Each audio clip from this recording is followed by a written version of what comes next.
1학기 기말시험 대비 문제풀이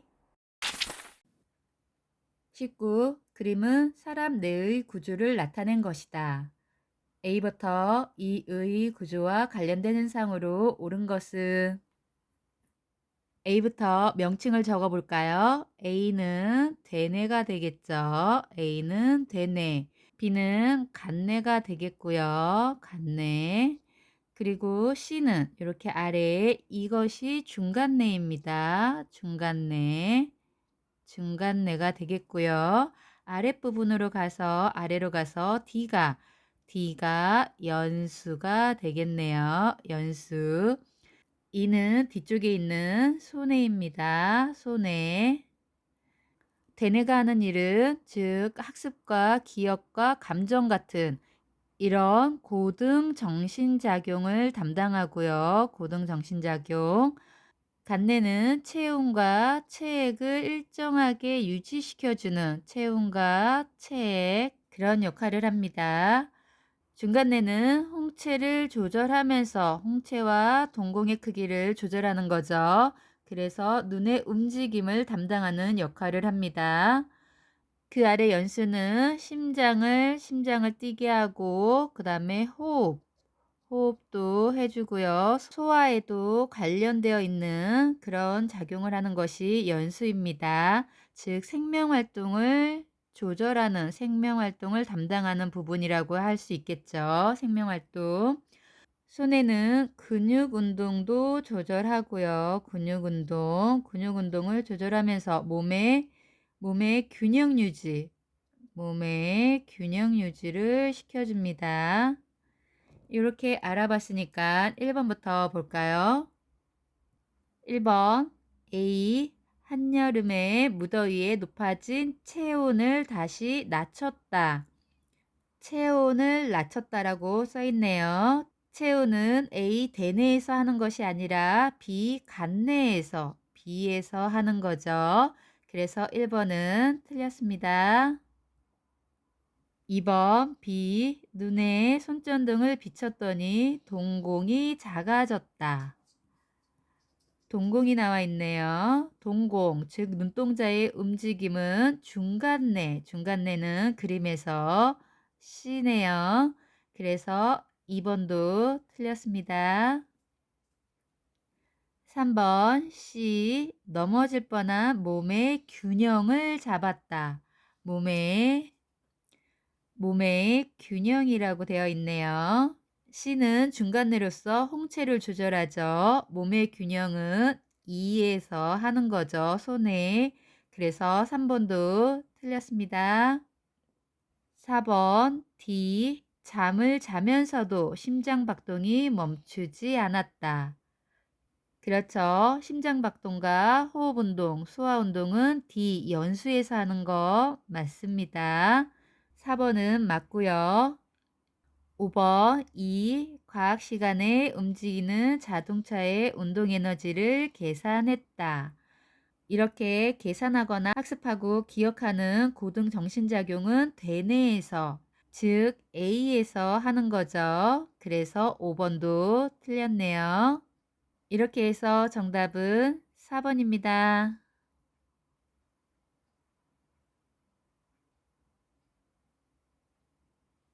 20. 척수에 대한 설명으로 옳은 것만을 보기에서 있는 대로 고른 것은 보기를 볼까요? 기억, 척추 안에 들어있다. 척수는 척추 안에 들어있다. 맞지요? 맞습니다. 니은 말추신경계에 속한다. 척수하고 뇌는 중추신경이죠. 중추신경계에 속한다라고 해야겠네요. 그래서 니은은 틀렸습니다. 디귿, 뇌와 말초신경 사이에서 신호를 전달하는 통로 역할을 한다. 그렇죠. 뇌와 말초신경 사이에서 즉 연결해주는 그런 통로 역할을 합니다. 디귿은 맞습니다. 리을, 자신의 의지와 관계없이 일어나는 반응을 조절하는 중추 역할을 한다. 이렇게 자신의 의지와 관계없이 일어나는 반응을 무조건 반사라고 하죠. 무조건 반응. 무릎 반사 같은 자신의 의지와 관계없이 일어나는 반응의 중추는 척수가 맞습니다. 그래서 맞는 것만 고르면 기역과 디귿과 리을이네요. 기역과 디귿과 리을. 정답은 4번입니다.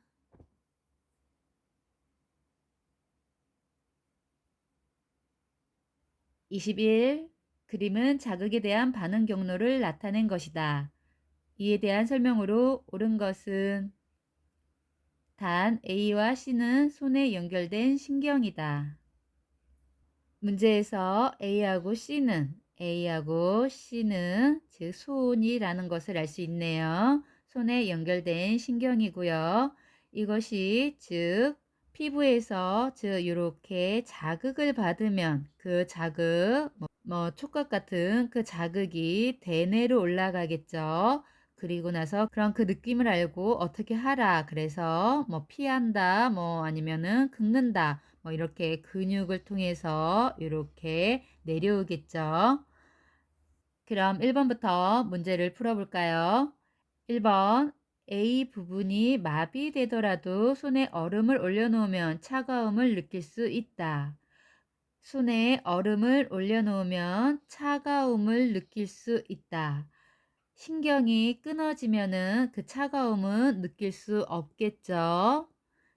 그래서 1번은 틀렸습니다. 2번 A 부분이 마비되면 손에 얼음을 올려놓았을 때 차가움을 느끼지만 움직일 수 없다. 즉 피부에서 먼저 자극을 받아들이는 그 경로가 A가 되는데 A 신경이 지금 마비되면 차가움을 느낄 수 없겠죠. 그래서 2번도 틀렸습니다. 3번 B 부분이 마비되면 뜨거운 냄비를 만졌을 때 재빨리 손을 뗄 수가 없다.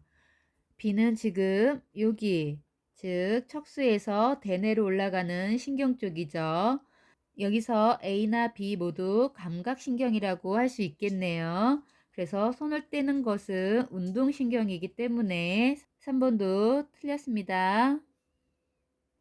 4번 B 부분이 마비되면 손에 올려놓은 얼음의 차가움은 느낄 수 있지만 뜨거운 냄비를 만졌을 때의 뜨거움은 느낄 수 있다. 차가움이나 뜨거움, 즉 온도에 관련된 감각신경이기 때문에 둘 다 느낄 수 없어야겠죠. 그래서 4번도 틀렸습니다. 5번 C 부분이 마비되면 뜨거운 냄비를 만졌을 때 뜨거움은 느끼지만 손을 뗄 수가 없다. 즉 C 부분만 마비되면 먼저 감각신경에서 느꼈을 뜨거움은 느끼지만 운동신경인 C 부분이 마비됐기 때문에 손은 뗄 수가 없겠죠. 그래서 5번은 맞습니다. 이렇게 해서 정답은 5번입니다.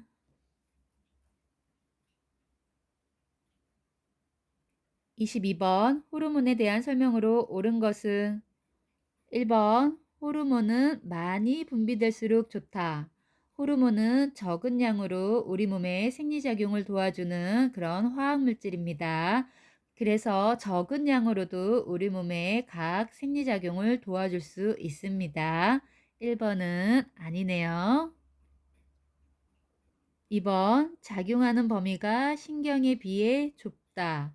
작용하는 범위가 신경에 비해 넓겠죠. 좁은 것이 아니라 생장 호르몬은 즉 우리 몸에 모두 작용해서 즉 크게 하는 그런 역할을 하는 호르몬이기 때문에 신경에 비해서 좁은 것이 아니라 넓다라고 이야기해야겠죠. 그래서 2번도 틀렸습니다.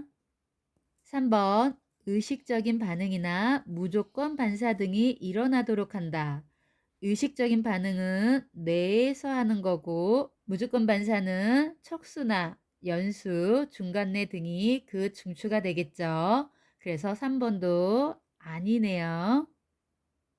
4번 혈관을 통해 전달되므로 신호 전달 속도가 신경보다 느리다. 그렇죠. 신경은 신경계를 통해서 즉 전달되기 때문에 빠르지만 호르몬은 직접 혈관으로 분비되기 때문에 그 속도는 신경보다 느립니다. 그래서 4번은 맞네요.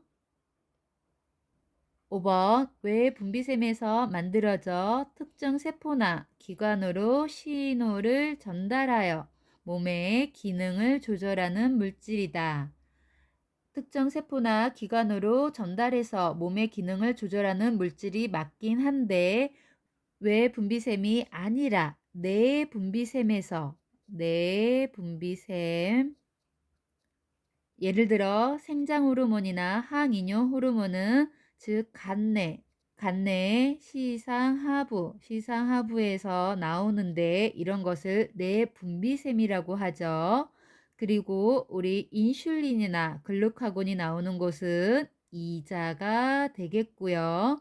그리고 부신도 있는데 부신은 아드레날린이 나옵니다.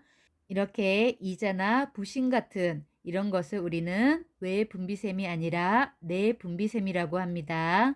그래서 5번도 틀렸네요. 그래서 정답은 4번입니다.